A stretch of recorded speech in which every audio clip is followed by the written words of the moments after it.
Constructive Voices, the podcast for the construction people, with news, views, and expert interviews. Coming up on this episode of Constructive Voices, we'll hear about an ambitious and exciting project centred around a new football stadium on Merseyside.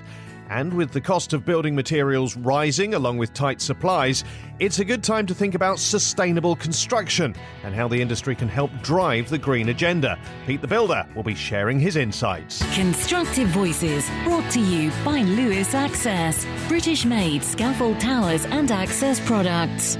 Hi, I'm Steve Randall. A big thanks, as always, for your support for this podcast, whether you're sharing it on social media, telling your mates about it, or simply listening.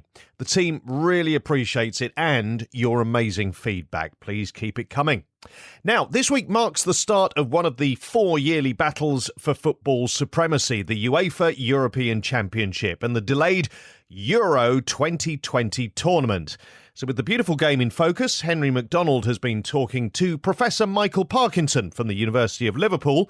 He's an expert on urban regeneration and says that a major riverside project centred around a £500 million stadium for Everton Football Club is the missing piece of the jigsaw for Liverpool's renaissance.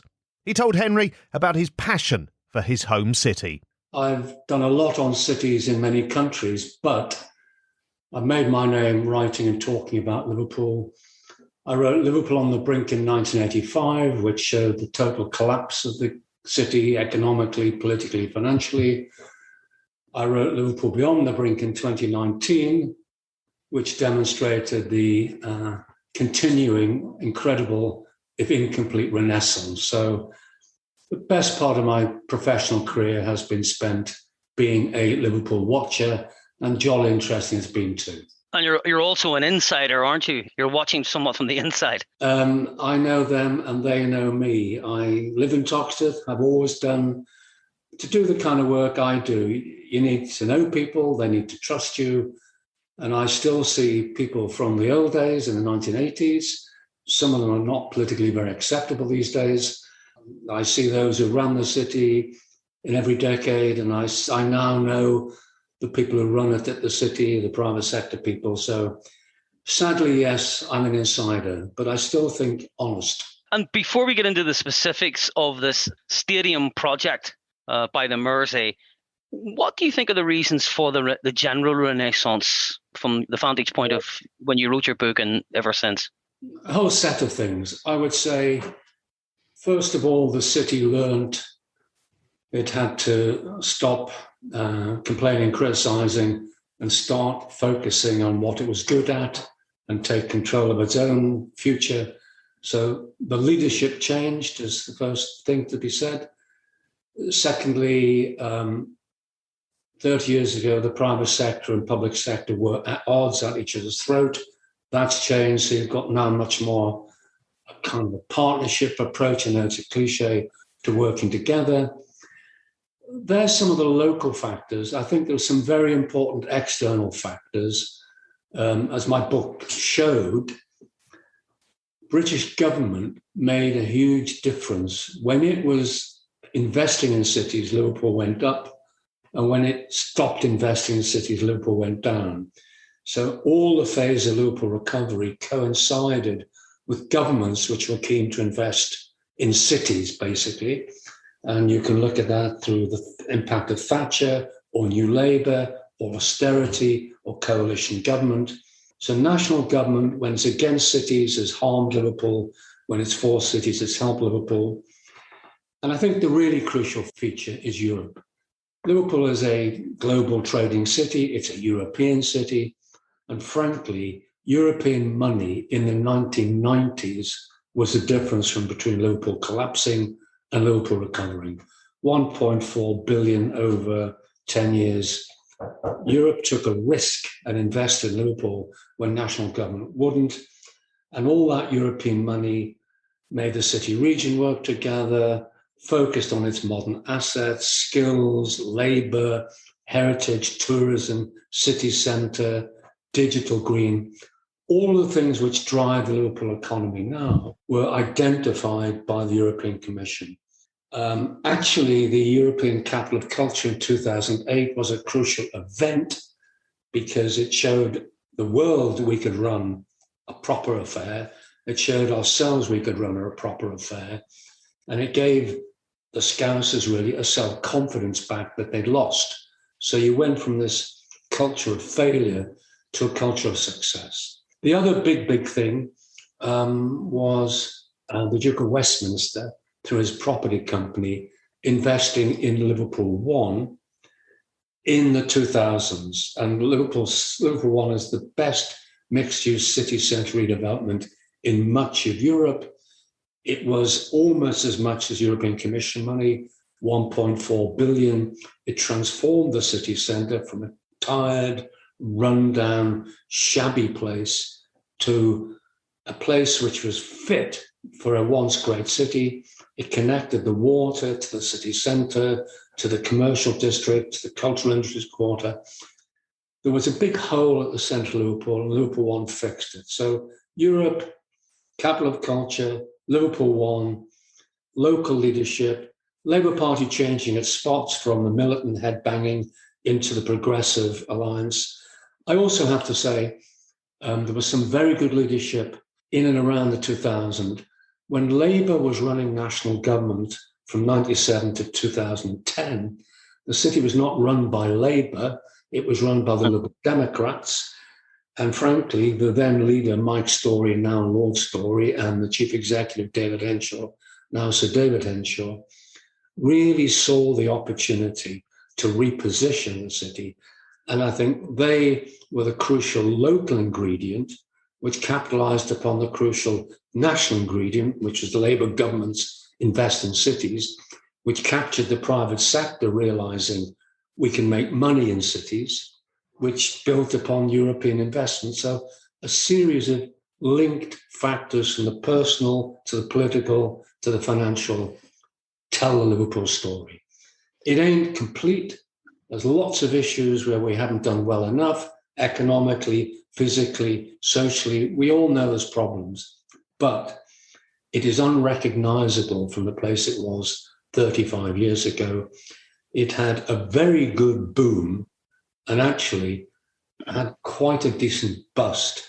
And Liverpool did not go as far backwards during austerity and coalition government as it could have done. So we're further up the hill, and I think we're staying there. And obviously, COVID and the pandemic has been a big hit for every city. We know that. It's been a big hit for Liverpool because a lot of it is based on what you might call a city centre economy, tourism, retail, but also it has been a great bonus to the city because we have a very powerful educational medical complex, which actually is leading in a lot of the infectious drug business. So on the one hand, COVID has hit what you might call the softer bit of the Liverpool city centre economy, but that is the lower value added bit. But actually, it's underlined we're a global leader in some of those really key, innovative, edgy things. So it's shown there are even issues to address there, we know. But in terms of health, Liverpool leads. We're doing all the government testing, all the initiatives, all the pilots, and they trust us. So I think it's been a mixed blessing and obviously terrible tragedy for people and families and communities. But it has also shown economically there is still a lot for Liverpool to go on.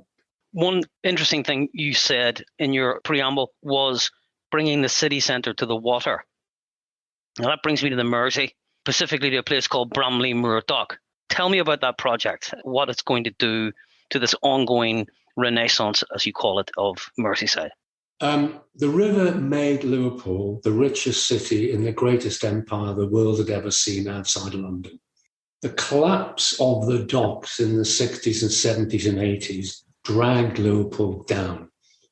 So the river has been absolutely crucial to the city's economic renaissance, decline, rise and fall. Secondly, the river, I think, is better than most riverfronts you can see. You might argue about Boston, you might argue about New York, you might argue about Hamburg, but as a riverfront, Visually, it is a stunning spectacle. It is big, it is wide, it is exciting. And for 30 years, Liverpool turned its back to the water, its back to the city. When the Development Corporation got going in the 80s, we started to see the role of the river and the waterfront, and encouraged by Europe, we realized it was a terrific asset. And I think a huge amount has been done, but it's been a very small part of the river, the waterfront. And I think what it really means is we've fixed part of the city centre and a part of the waterfront. Now Everton Football Club have got these hugely ambitious plans to put one of the most sustainable, greenest stadia in one of the most challenging parts of Liverpool City and city centre, which is North Liverpool. So it is a project, which we can talk about the numbers in due course, which would transform the worst part of the waterfront. It's currently derelict and neglected. The only thing that's near the dock is actually the local sewage treatment factory. It is a part which is very close to North Liverpool, which grew up on the docks. And when the docks decline, it fell. And therefore, that part of the city has the worst economic, social problems of any bit of Liverpool city region. And it is physically not more than 1 mile from the regenerated city centre.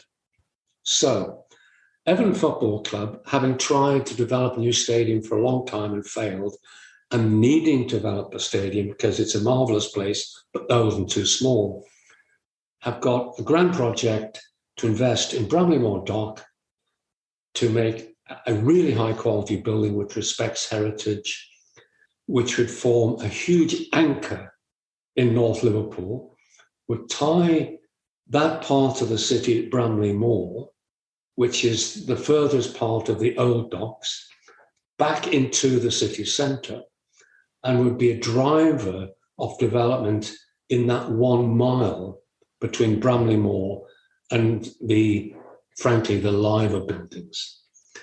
There's already quite a lot of development going on there because of Peel Waters, Peel Company, and there's a lot of residential stuff and some office stuff, and that's taking place. But the football stadium would be a huge economic driver. I mean, we could talk about the figures about economic impact. It would be a terrific heritage thing. It would be a great visible project which would attract tourists, and it would physically anchor and ensure that the growth of the city went back out into the parts which had failed. So huge symbolic significance, huge cultural significance, huge physical significance, and hugely exciting. And at the other end of the waterfront, where we had the Garden Festival with Michael Heseltine in 1984, and I should say Michael Heseltine was, I should have mentioned as who helped fix Liverpool. He did, with the Merseyside Development Corporation, City Challenge, with devolution, letting go city regions. Heseltine at national level drove many of the initiatives which helped Liverpool. But we let the Garden Festival site go to rack and ruin. That is now being developed in the south side of the city. So what Liverpool has in prospect are two major developments, one north, one south, which themselves would be hugely significant, but would fill in the rest of the river down to the city centre. This is Liverpool's new great project. Now, there were some obstacles, some challenges before Everton Football Club got permission to start building, although they haven't started building yet. But can you outline what those obstacles and challenges were? Yes. We talked about the riverfront being terribly important. Liverpool is a World Heritage Site designated by UNESCO. UNESCO, in recent years, about a decade, has been concerned by and frankly quite opposed to the development which is taking place on Liverpool waterfront, in and around the city centre, in the old docks. They take a view that the place has been overdeveloped, that the heights are too high, that the city is not investing enough in heritage, not respecting heritage enough. And so for the last 10 years, there's been a grumbling conversation between the city's leaders and UNESCO and World Heritage Committee about whether Liverpool might lose its World Heritage status, which it got in 2004. That has grumbled on, and that's quite complex, and your listeners don't want to know everything about it. But the argument is, if the Liverpool loses its heritage status, it will lose some of its attraction as a visitor economy. The other side of the argument, which the city leaders have made and which Everton Football Club have made, is, look, the city is not a museum. It is not set in Aspic. This part of the city, what we might call near North Liverpool, the old docks, sitting next to the regenerated city centre around the waterfront, around the Lama building. They've lain derelict for 50, 60 years. They are a disgrace, actually. Nothing has happened. They're walled off. The people can't get in. And so that area of the city looks today like the Albert Dock looked in 1984 before we invested and opened it up. And the Albert Dock complex is now a hugely significant part of the Liverpool visitor economy, city centre economy, city region economy, hugely important. And the visitor economy is the biggest bit of the Liverpool economy. So the argument is we need to develop that part of the city in the same way as we developed Liverpool city centre. The issues are complex, but in my judgment, this project, and we'll talk numbers later, is the only really massive project that could come to Liverpool in the next 5 and 10 years, apart from what might happen in the University Quarter around medical and health. This is basically a $500 million construction project, which would probably bring in 1.3, 1.4 billion to Liverpool economy, which is exactly the same number that European Objective 1 money brought and exactly the same number that Liverpool 1 brought. You need scale for these. And this is a huge economic opportunity. And if we missed it, I think the city would lose ground. Happily, Everton made a very impressive proposal. It did an incredibly extensive and successful consultation process, 60,000 people. It has almost unanimous support. I mean, it's in the 90% and plus for local people to build it. And so there was always a big question if British government, which wants to protect the World Heritage Site in the UK and wants to keep Liverpool's World Heritage Site, would it, quote, call in and possibly reject Everton's proposal, which has been authorised by the City Council Planning Authority, in case it might risk the heritage status? Happily, in our judgment, rightly, Secretary of State Oliver Dowden said last month, no, we approve this project. We can see the risk, but we think it's terribly important to future Liverpool. In the next few months, we will see if that loses Liverpool World Heritage status or not. That is uncertain. I have my own views of what might happen, but frankly, we're guessing. So there has been a huge question of whether British government would approve in principle a project of that scale at that place. It has done so. There's obviously a second question, have they got the money? And at one point, the City Council was going to invest quite a lot of money, about something like, I think, 25% of the overall cost. The City Council is no longer in a position to do that because it doesn't have that money. But Everton Football Club have always said they can generate that money on the private market. In fact, by having the City Council involved, in a way, they were doing the city a favour in giving the city a stake in the stadium rather than Everton Football Club actually needing that money. So now the planning issues have been resolved and it can go ahead. The financial issues, I think, have not been affected by the City Council. And I know the people involved in this project, and I'm confident they will get that money on the private market. You then get down to some technical issues of how do you handle the waterfront there? They'll need to fill in part of the waterfront, which is one of the reasons UNESCO objects to development, but they've done that. And there'll also be some complicated issues about access, transport, making sure you can get 60,000 people in and out of a stadium safely at an appropriate time. They're still being addressed, but I think they're operational second-order questions. So you had a policy issue with government resolved. You had a financial question resolved. You got some technical, practical questions. They are being resolved. And I have to say, the quality of the proposed stadium is fantastic. Everton are determined to something high quality. They've listened to people in their consultation processes. They've got top-class New York architects. It is truly a stunning project, unlike many rebuilt or newly built football stadium, which are soulless and could be anywhere. This pays homage to the original architect of Goodison, Archie Leitch.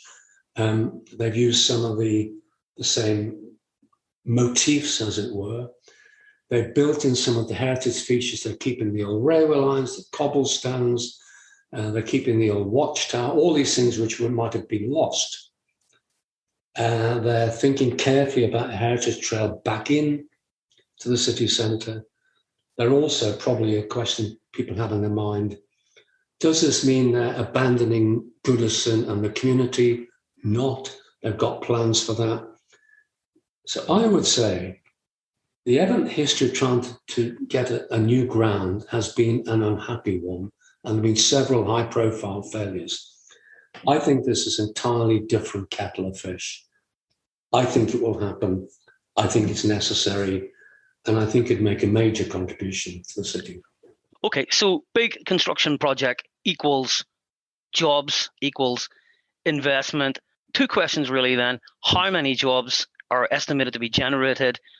And how many construction firms, this is construction site, how many building firms will benefit as well? Okay, I'm not quite sure that latter, but just let me give you some big numbers on the scale of this project so your listener will know. The overall impact, and I've seen the reports, I've seen the evaluations been properly done. This would be a 1.3 billion boost to the local economy. When done, both during and when done, 15,000 jobs for local people. It'll attract 1.4 million visitors annually to the city. If it happens, it's calculated it will have an impact upon the rest of the area and will accelerate the plans to invest 650 million in that area already. They reckon there'll be over 250 million pounds going into the local supply chain for local businesses. They reckon there'll be over 30 million pounds going to local families who are working on the new developments. It'll generate over 2 million to the City Council in council tax. It'll provide almost an extra 2 million in business rates. And in terms of social value, jobs, social facilities for the people, it's calculated about 250 million additional social value. So these are, I think, accurate, well-founded figures. So huge impact, global figures, number of local people employed, impact on the local economy, vast, and of a scale that we haven't seen for 15 years. With any mega construction project in a city, it's a difficult question, but I'm going to throw it in anyway. What sort of time frame are we talking about, roughly? 3 years. They're pretty confident that from spade in the ground And I would expect that now to be in the autumn of this year, 2021. It would be possible, but ambitious, to get people sitting in that stadium in August, September 2024. That might be ambitious, but I would certainly say that 4 years from now, there'll be people sitting watching football on that derelict site, which the minute is windswept, looks awful, hidden away. And I think you'll have a pretty shiny stadium linked to the water, generating life and activity. So I would say 4 years. Now, we know things always slip, but 3 years to build, 4 years to get people through the doors. That's what Everton are aiming for. Who knows what the world will bring us in that period, but I would think that's a pretty reasonable assumption, COVID permitting. Quite. You used an interesting word talking about the stadium itself, sustainable. Yeah. Can you elaborate on that? Yeah, I'm looking at what they're trying to do in two ways, I think. They're going to harness solar power, wind power, and rain power to create green energy and reduce traditional energy consumption. That's what they're doing. That's built in. So heritage is built in, sustainability is built in, as is inclusivity and accessibility. It is going to be the most accessible in the UK, more wheelchair places, accessible seating in all stands and different levels, changing places in every facilities in every stand. So inclusive, heritage, sustainable. I mean, they have thought this through. Now, it's the home of the Blues, of course, and I know that only too well myself. Yeah. But is it also going to be the greenest stadium? Yes, I think it will. I mean, for one thing they've done is they've reduced the amount of car parking facilities because there is an issue getting people in and out. It would be better if there was a nearer local train station. There isn't. There is some, nearish. So they're going to have to move things around. But I think they're going to minimize the use of cars as much as possible, maximize the use of public transport as much as possible, maximize walking to the ground as much as possible. We've all found in COVID, what seemed like a long way away is actually quite a short way away to walk. And frankly, I think it's probably, I've done it, 25 minutes walk from the city centre. Why would you not simply just walk there? So, in fact, when you go to football stadium now, you sometimes park half an hour away and walk in. So, yes, I think they will try and make it as green as possible. Any other unique architectural aspect to the plans? I don't know if it's unique. I just think it's a wonderfully inspiring stadium. I'm a Red, but when I was a student... That's okay. We forgive you. Well, as we say, crosses the bear for your side. When I was a student in the 60s, it was standard to go to Anfield one Saturday, Goodison the next Saturday. So I stood at Goodison for 3 years, every other Saturday between 1962 and 1965. It is a great place to watch football, basically because it captures the atmosphere and the noise. And as we all know, the cliches of COVID, that the crucial part of football is not the green pitch, it's the people standing around the green pitch, They have been very careful to make it very steep, to capture the noise, to get this physical proximity to the place. So they're trying to attain the authentic Goodison, old-fashioned atmosphere. And I think that's really important. I think they're opening up to the river and they've turned it around a little bit and they've added on, after consultation, a kind of, a plaza which connects to the river. So I think they're maximizing the river, they're maximizing the atmosphere, they're maximizing the heritage dimension. So I think this is not going to be some cheap and cheerful football stadium. I think it's something that people will generally be proud of. I think it's something people will come to see. I think it'll be animated, 7 days a week. It's not going to be every Saturday afternoon from 3 o'clock to 5 o'clock. It's going to be part of the Heritage Trail. So architecturally, culturally, I think they made a huge statement, and, it'll be expensive. It'll cost. But I think they're saying that's what they want. Everton Football Club have really got a huge commitment to the community. We could talk about Everton in the community, which has been hugely impressive. And they see themselves as the people's club. I know it's the tagline they use. I think they are deeply committed to that part of the city and want to do the right thing for the people and the club and the city itself. So I think, and let's be honest, Everton Football Club came out with the strongest statement against the European Super League imaginable.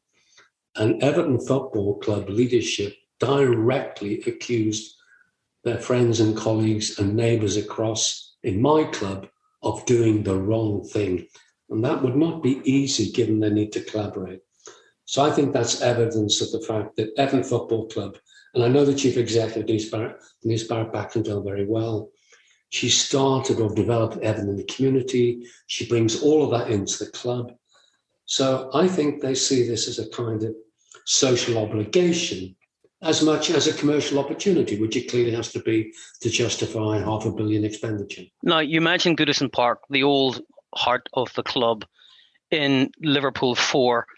Other clubs that have moved into new building projects, whether it's West Ham down in the old Olympic Stadium, or Arsenal moving from the traditional home of Highbury, North London, not too far away.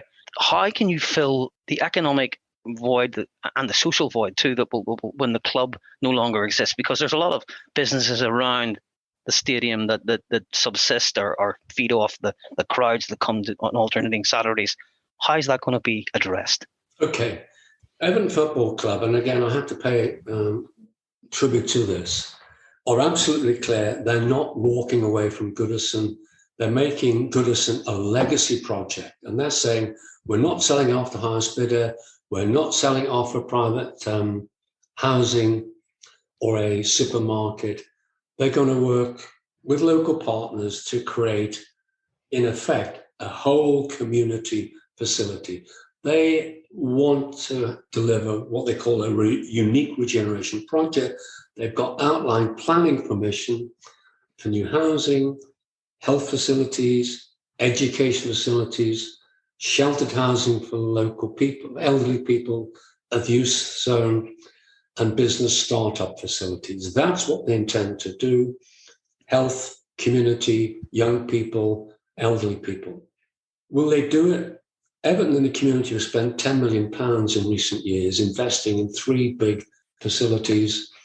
They have the free school, they have the People's Hub, which is community centre, they have the Blue Base, which is function space, and they're about to build a mental health support thing called the People's Place.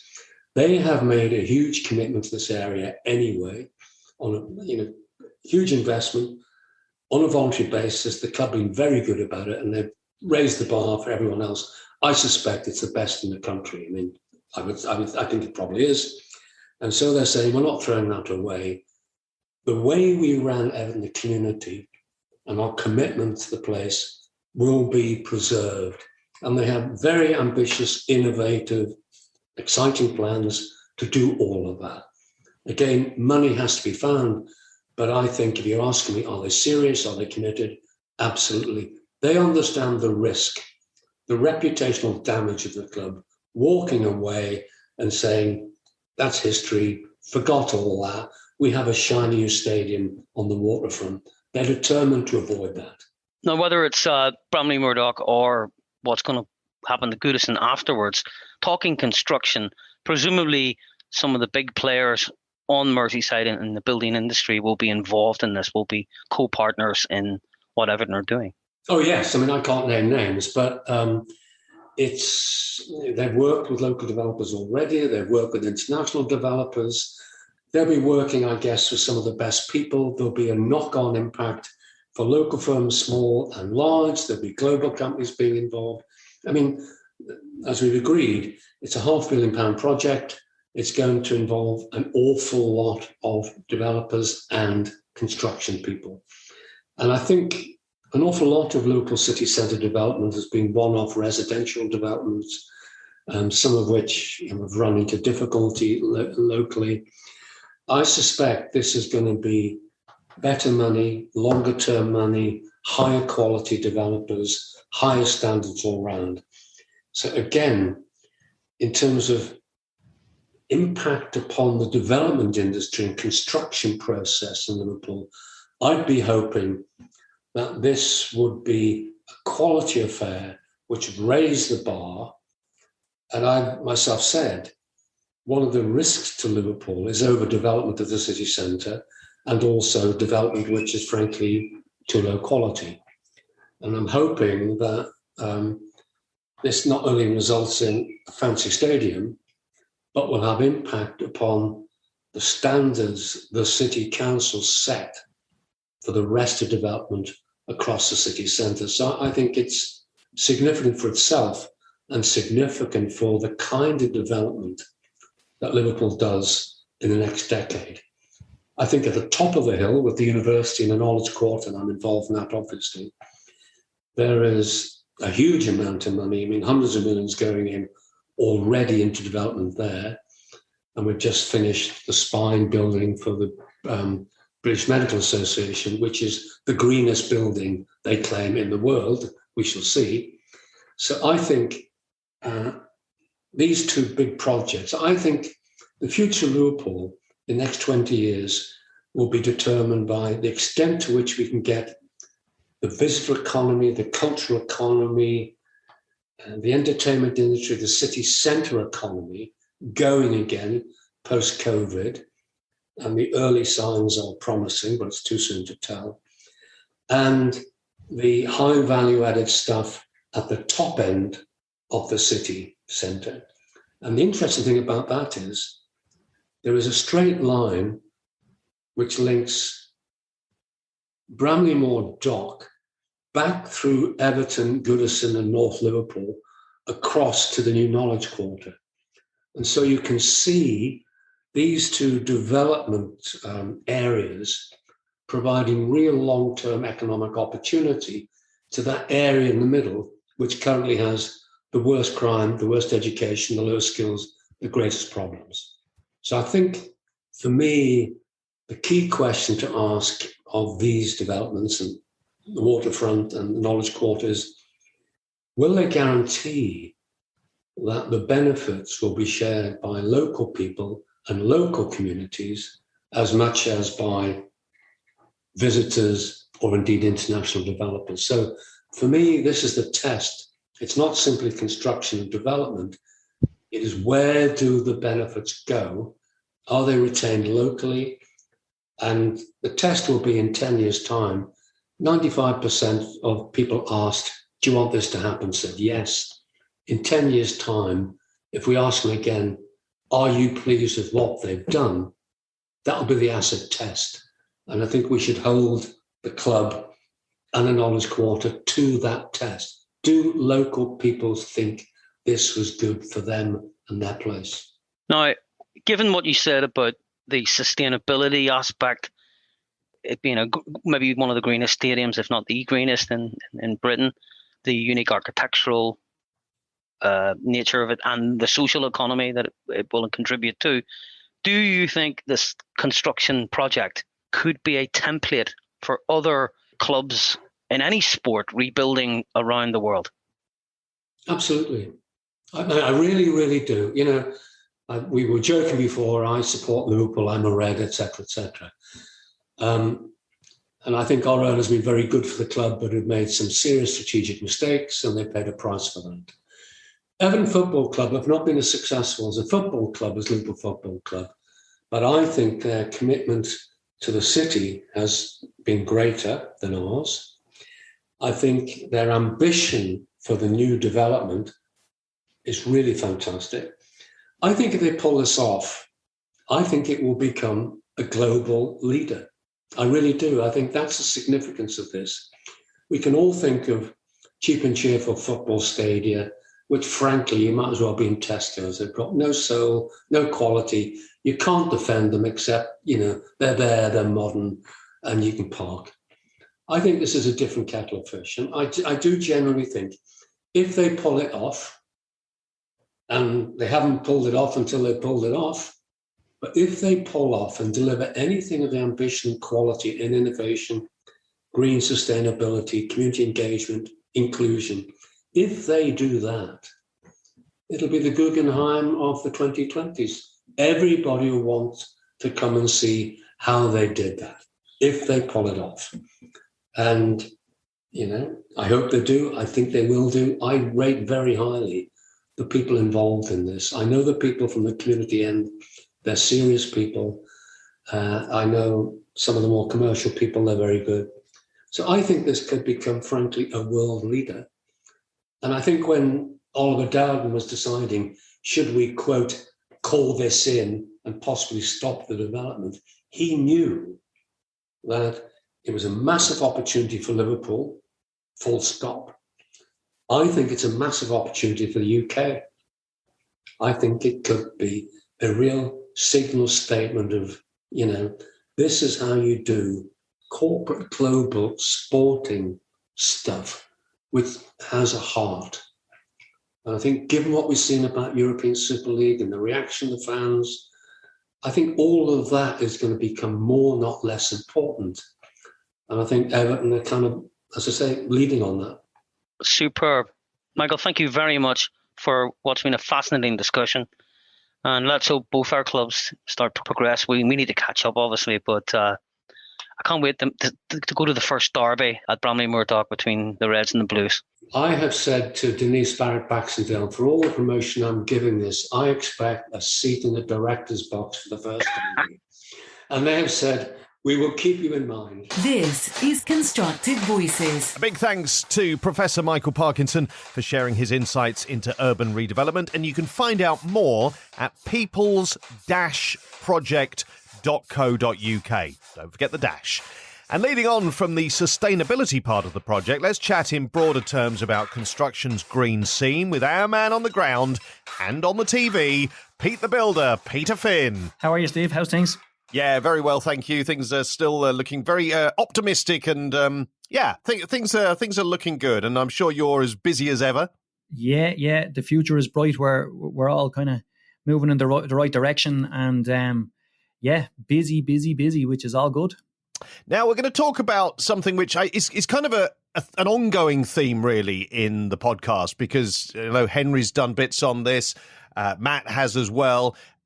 We haven't talked about it so much so far, but the whole green revolution in construction, which is such a big theme, isn't it? Yeah, absolutely. Like, I suppose we're talking here about, how are things? Is the future looking good? And you know what? Let's be honest.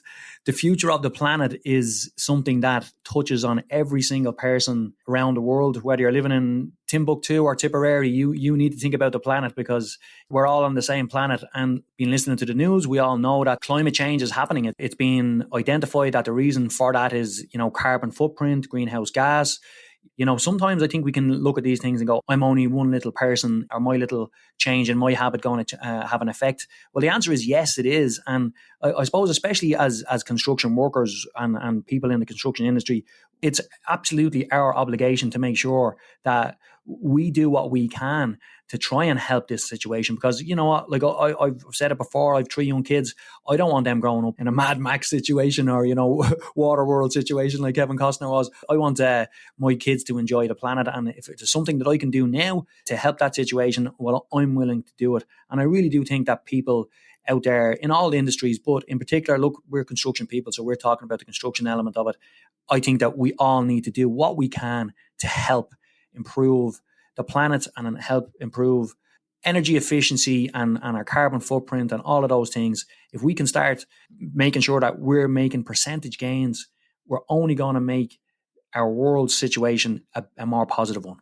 Yeah, absolutely. And we'll talk about some of the things that are already happening and the way that things are going to make construction greener. But just picking up on something you said about the small things that we can do as consumers, and whether you're going into a local takeaway or you're buying materials for a building project. You're a consumer, and you have some power there. You know, each of us individually have some power there. Like when I go into McDonald's, for example, and they give you the cardboard cup holder if you're buying 2 drinks, I always take the drinks out of that and say, you know, I don't need that because I can carry 2 cups. I don't want to have to deal with extra rubbish. And I suppose in the construction industry, a similar sort of thing. You know, if something's wrapped in plastic or something's using a material that actually it doesn't really need to use it, if we just kind of point that out to the people selling us the stuff, then eventually the message will get through. Yeah, absolutely. Like, I mean, I know Henry has done a topic on this already, changing streams. And without the shadow of a doubt, when I heard that, of course, I just started thinking about my own situation and what I see on my sites every day and what I see around me every day. In particular, plastics they're such a flexible and handy material, and they can wrap things really well, and they can make materials and products easy to transport. Therefore, it is a go-to material if you want to get a product from A to B and make sure that it's done safely and it gets there in the correct condition. You're going to try and do what you can to get it there. But sometimes it just becomes a habit then, and no matter what the product is, you just go, okay, plastic is the answer. It's not good enough. Like, I mean, we need to change. We need to take a bit of responsibility of our own actions and what we've got going on around us. And I suppose, like, that's what I was going to discuss with you today. It comes from all levels. It's not just, for the want of a better expression, just ordinary people on the street, Steve. It's got to do with everybody, right up to government level, right up to, world leaders. Everybody is aware of this, and people are taking some action. Some people are taking it more seriously than others. But again, you know what? You always have to just say to yourself, some people will always come on board with these things and some people won't.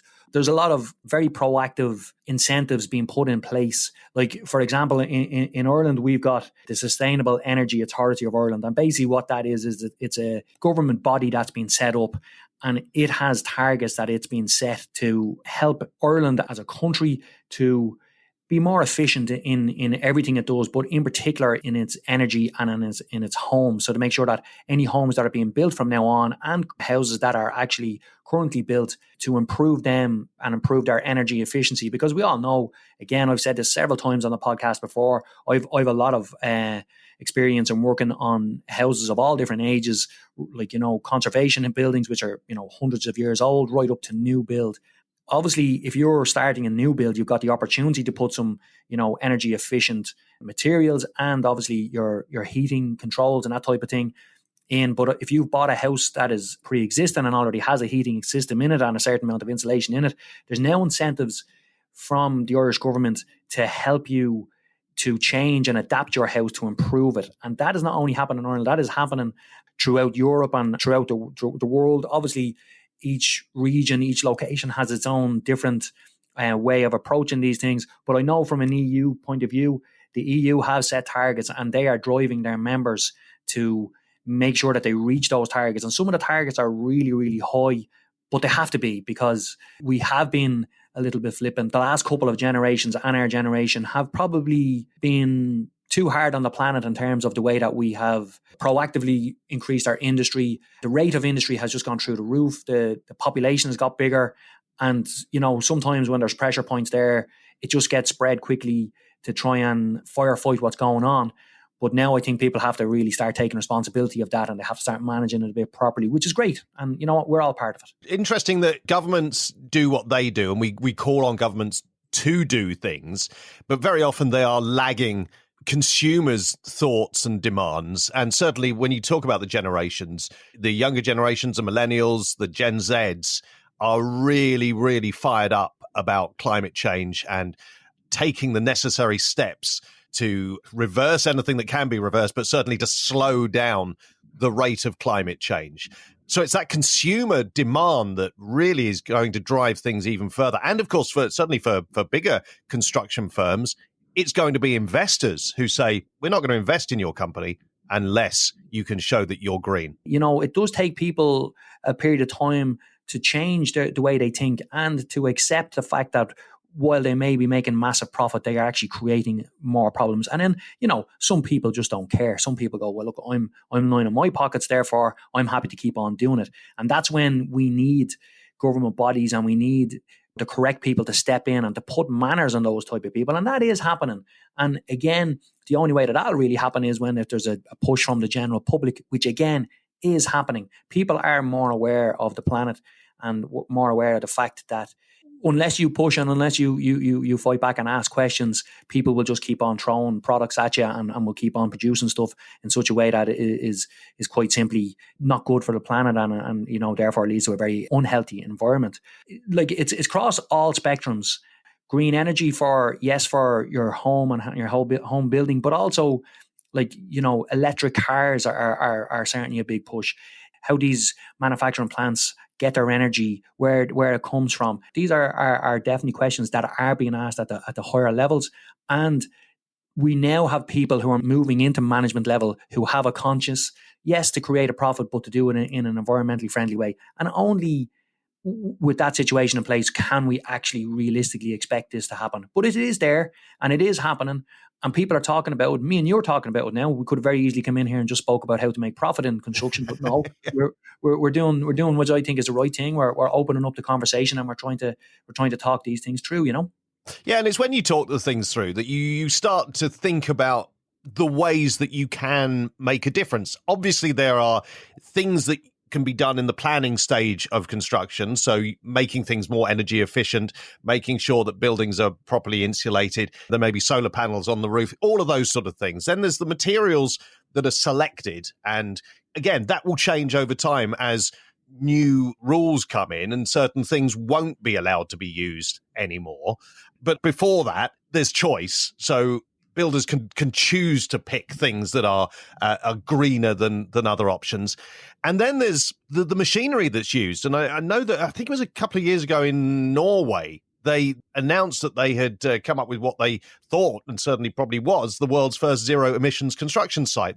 They use mainly electric machinery. And that's going to be a big thing. You mentioned electric vehicles, but the machinery that's used day by day on construction sites is going to shift more towards electric.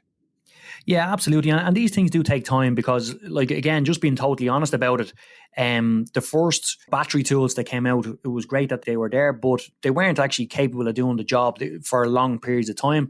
Obviously, the technologies are improving and getting better, and therefore that's a small hand tool. So when you move that up again, I've seen videos of an electric bulldozer and electric diggers and things like that, and it's brilliant to see that these things are coming in, but they do take time. Even the electric cars, are taking time to come in, and biofuels as well. The hybrid cars, all of these things are starting to come in, and they're coming in at a decent rate now.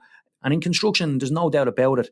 Again, it's been government driven and it's been driven in the right way in terms of there's tax incentives and there's grants available. And look, if it makes sense on a monetary basis, well then builders and homeowners will start doing it.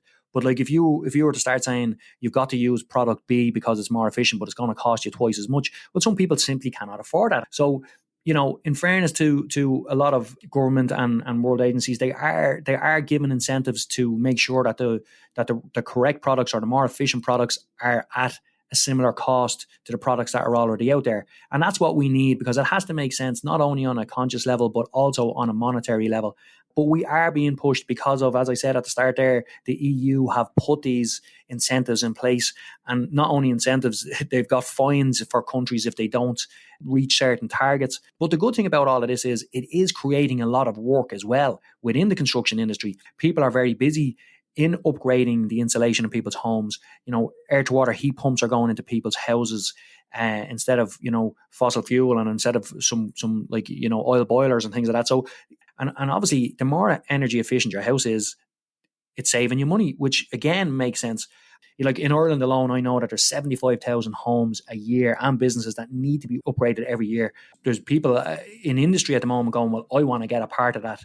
I'm going to set my business up to make sure that I can do that work for those people and therefore make some profit out of it as well. And you know what? It's all going in the right direction. It's exciting to hear because I've got a son, so like you with your daughters, you're thinking we want to make sure that we're building a better world for them, and for their children, and so it goes on. And sometimes people do feel overwhelmed by this. As I mentioned, electric bulldozers and things. Yeah, that's a big capital expenditure and something that maybe that can't be managed straight away. But there are smaller things that can be done? Just simple things like limiting the number of journeys. Can you do things in a more efficient way? If you've got a number of workers on site, can they jump in a minibus, preferably an electric one, and come to the site that way rather than all come in their own vehicles? All of those sort of things are small, but they do make a difference when everybody's doing them. No doubt about it. You're dead right.